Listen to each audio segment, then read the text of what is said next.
আজকে আপনাদের সাথে খুবই গুরুত্বপূর্ণ একটি বিষয় নিয়ে কথা বলবো। আমরা যারা ফেসবুকে কাজ করি, কিন্তু আমরা কখনোই ফেসবুকের বিভিন্ন বিষয় নিয়ে আমরা যাচাই না করে আমরা ফেসবুকে কাজ শুরু করে দিই। এতে কি হয়? আমরা প্রথমেই বিভিন্ন ধরনের সমস্যায় পড়ে যাই বা কারো কাছে ছুটে যাই যেন আমাদের এই সমস্যাটা সমাধান করার জন্য। কিন্তু আমরা পূর্ব থেকে যদি একটু ফেসবুক সম্পর্কে যদি সাধারণ নলেজ নিয়ে আমরা কাজ শুরু করি, তাহলে আমাদের এই ছোটোখাটো ভুলভ্রান্তিগুলো আমাদের হবে না। আজকে আপনাদের সাথে কথা বলবো কন্টেন্ট প্রিফারেন্স নিয়ে। কন্টেন্ট প্রিফারেন্স হচ্ছে আপনি কন্টেন্ট কী ধরনের এবং কীভাবে তা বাছাই করবেন, এবং না জেনে আপনি যদি কন্টেন্ট প্রিফারেন্স বিষয়টা না বুঝেন, তাহলে আপনি ফেসবুকে খুব বেশি এগোতে পারবেন না। সুতরাং কন্টেন্ট প্রিফারেন্সে আপনাকে কন্টেন্ট প্রিফার করতে হবে। কী ধরনের কন্টেন্ট আপনি ফেসবুক সাপোর্ট করে, ফেসবুক কী ধরনের কন্টেন্টকে প্রায়োরিটি দেয়, কীভাবে কন্টেন্টকে আপনার নন ফলোয়ার এবং বিভিন্ন ধরনের ফলোয়ার বা ভিউসের কাছে আপনার কন্টেন্টকে পৌঁছে দিবে, এবং কোন ধরনের কন্টেন্টকে আপনি অ্যাভয়েড করে চলবেন, সেই বিষয়গুলো আপনাদের কন্টেন্ট প্রিফারেন্সে তারা সুন্দরভাবে বুঝিয়ে দিয়েছে। চলুন আপনাদেরকে স্ক্রিনে নিয়ে যাই এবং কিভাবে কন্টেন্ট প্রিফারেন্সে আপনি বাছাই করবেন এবং কিভাবে দেখবেন কন্টেন্ট প্রিফারেন্সে কী কী বিষয় নিয়ে আলোচনা করা হয়েছে। চলুন স্ক্রিনে চলে যাই। প্রথমে ফেসবুক অ্যাপসে ঢুকে যাব।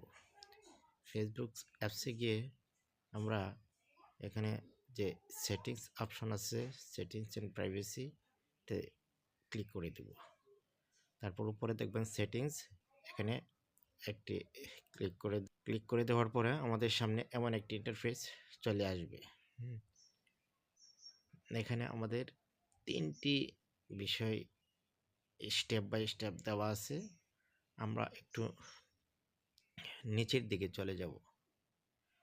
তো নিচের দিকে আমাদের প্রিফারেন্স নামে একটি অপশন আছে, যে প্রিফারেন্সের আন্ডারে কতগুলো সাব অপশন আছে। হ্যাঁ, তো এইখানে আমরা কন্টেন্ট প্রিফারেন্সেস যদি একটু প্রেস করি, তাহলে আমাদের নতুন একটি ইন্টারফেস দেখাবে। এখানে মূলত পলিটিক্যাল কন্টেন্ট এবং সেন্সিটিভ কন্টেন্ট এর কথা এখানে বলা হয়েছে, আপনারা বিস্তারিত পড়ে নেবেন। পলিটিক্যাল কন্টেন্ট হচ্ছে আপনি পলিটিক্যাল কী কী বিষয়ে এখানে পোস্ট করতে পারবেন, এবং সেন্সিটিভ কী কী বিষয়ে আপনি সেন্সিটিভ বিষয়ে পোস্ট করতে পারবেন তা বিস্তারিত দেওয়া আছে। আপনাদেরকে আরেকটি বিষয় যদি পরিষ্কার করি, তো এখানে দুটি বিষয় নিয়ে আমি আজকে কথা বলবো: পলিটিক্যাল কন্টেন্ট এবং সেন্সিটিভ কন্টেন্ট।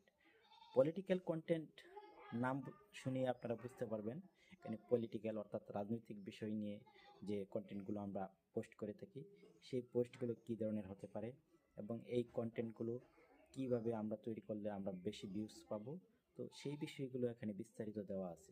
আপনারা পলিটিক্যাল কন্টেন্টের ভিতরে যদি গিয়ে বিস্তারিত পড়ে নেন, তাহলে আপনারা ক্লিয়ার হয়ে যাবেন আপনার এই তথ্যগুলো। তারপর হচ্ছে সেন্সিটিভ কন্টেন্ট। আমরা যে ভিডিওগুলো পোস্ট করছি সেটা এজ অনুযায়ী আপনি কী ধরনের পোস্টগুলো করছেন এবং কোন এজের জন্য এবং কাদের জন্য সেই পোস্টগুলো করার জন্য হুমকি স্বরূপ, নাকি কারোর জন্য সেটি আপনাকে খুবই লজ্জিত করছে, এরকম পোস্ট আপনি দিচ্ছেন, সেই বিষয়গুলো আপনাকে মাথায় রেখে কাজ করতে হবে। এখানে সেন্সিটিভ কন্টেন্ট বলতে এখানে বোঝানো হচ্ছে, যদি আপনি যেই পোস্টগুলো আপনি দিচ্ছেন সেই পোস্টগুলো যদি আন্ডার 18 অর্থাৎ শিশুদের জন্য হয়ে থাকে, তাহলে কিন্তু এটা সেন্সিটিভ একটি বিষয়। সেই পোস্টগুলো থেকে আমাদের বিরত থাকতে হবে।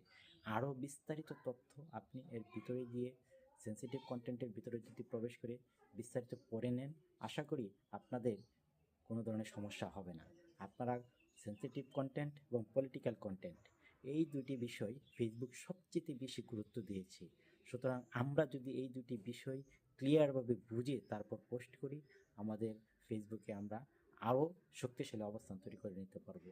আশা করি আজকে আপনাদের জন্য এই যে তথ্যটি, এর পূর্বে মনে হয় কেউ এভাবে আপনাদেরকে বলে নাই, এবং আশা করি আপনাদের জন্য নতুন নতুন এই ধরনের এই তাত্ত্বিক বিষয় নিয়ে আপনাদের সামনে আমি চলে আসব। ধন্যবাদ।